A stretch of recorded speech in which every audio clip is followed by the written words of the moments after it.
Most of us were shocked at the tweet from the official Star Wars account defending Moses Ingram and gaslighting fans into thinking they're racist for criticizing her performance or Disney Star Wars character on Disney Plus series Obi-Wan Kenobi. I had to make sure what I was seeing on my screen was real that night. This video will break down the implications of this unfortunate direction Disney Lucasfilm has taken. Let's break down the tweet.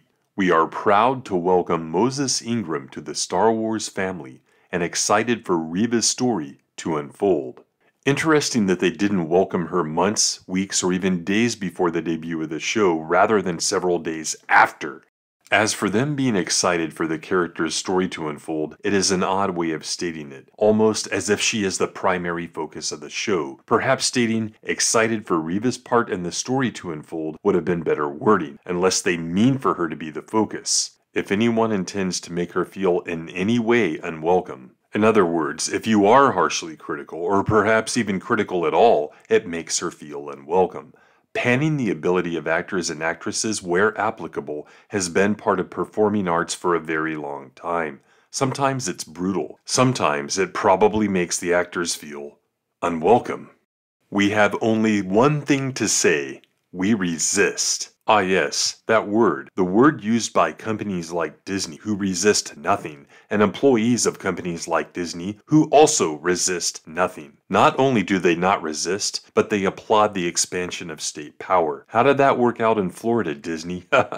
So what are they resisting? It's a buzzword to rile up their ideological allies. There was another tweet in the thread from the official Star Wars account. There are more than 20 million sentient species in the Star Wars galaxy. Don't choose to be a racist. It isn't even a correctly structured sentence. Beyond that, I have no idea what they mean. If you're a Star Wars fan, then you should recognize the range of species that exist in that universe and thus be more accepting of people here in the real world? Is that what they mean? Who knows? This tweet had no intention other than to generate sympathy from the weak-willed and deflect criticism of Ms. Ingram's performance and of the show itself. That night, Raging Rhino screen recorded the scrubbing of quote tweets. Now, was this suppression, or was it part of an automated process that deletes inappropriate tweets or unintended duplicates? Who knows?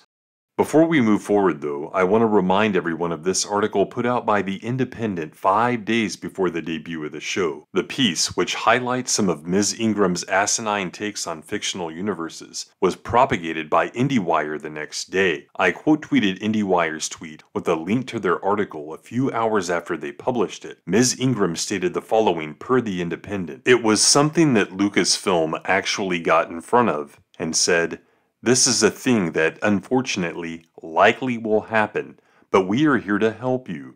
You can let us know when it happens." It's interesting that this was revealed just 5 days before the debut of the show. It seems like a self-fulfilling prophecy and almost a warning, a preemptive gaslighting and race-baiting exercise, if you will. But I speculated that week that Disney Lucasfilm might not have wanted her to reveal this to the public. Perhaps it was a conversation they had with her to prime the pump for the week following the debut. I can see it going either way. Bottom line, the fact that this article is out there revealing what it does a week before the infamous tweet from the official Star Wars account is proof that there is some kind of ploy at work. Within a day, official Star Wars tweeted out a car video from Ewan McGregor defending Ms. Ingram. In his video, he shifted the company's narrative to claims of racist DMs. What followed was a media frenzy. The Verge. Star Wars stands with Obi-Wan Kenobi's Moses Ingram amid racist fan backlash. Racism still close to home in a galaxy far, far away.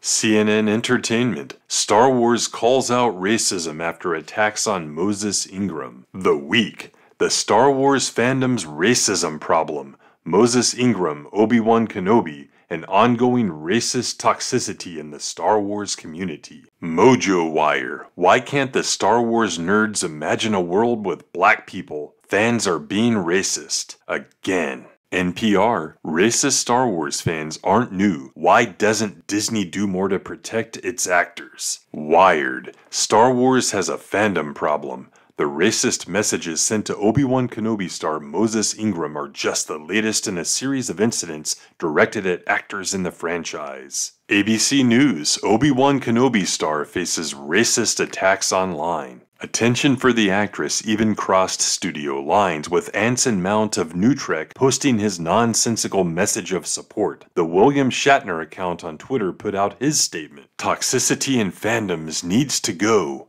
now. By then, Ms. Ingram had released several screenshots of the supposedly racist DMs. While these are not the greatest messages for someone to receive, only the last one could be deemed even remotely racist by any reasonable person. Let's take a look at some examples from the past before I put forth my theory. Disney Lucasfilm is secretive and aloof in handling its racist issues, whether real, such as the John Boyega poster controversy, whether questionable, as in situations like the Bad Batch whitewashing accusation, or whether manufactured, like the Slave One renaming being the prime example. However, when they need to stir up some controversy and gain attention, they publicly push the race button.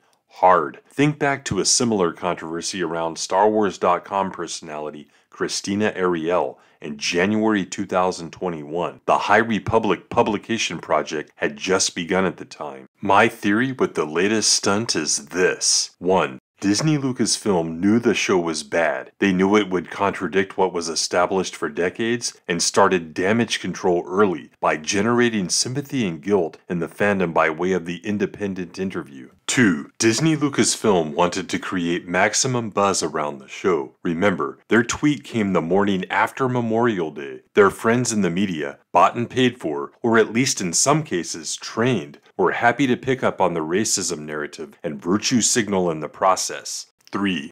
Coming off Celebration Anaheim, they decided to lean into their reputation, going full-blown woke and forsaking the last vestiges of original fans. By running off fans of classic Star Wars, they thought to replace the departees with new fans who would be attracted to the social justice approach to the property. These new fans would also either not know or care about the illegitimacy of stuff like rematches of the century. They'd be less critical. Give them moments and the sights and sounds of Star Wars, and they are happy and ready to puke cash all over the place. Think about it. Ewan's message called out fake fans in so many words, ostensibly to those who have sent Ms. Ingram bullying messages. You know how these Hollywood types define words like bullying.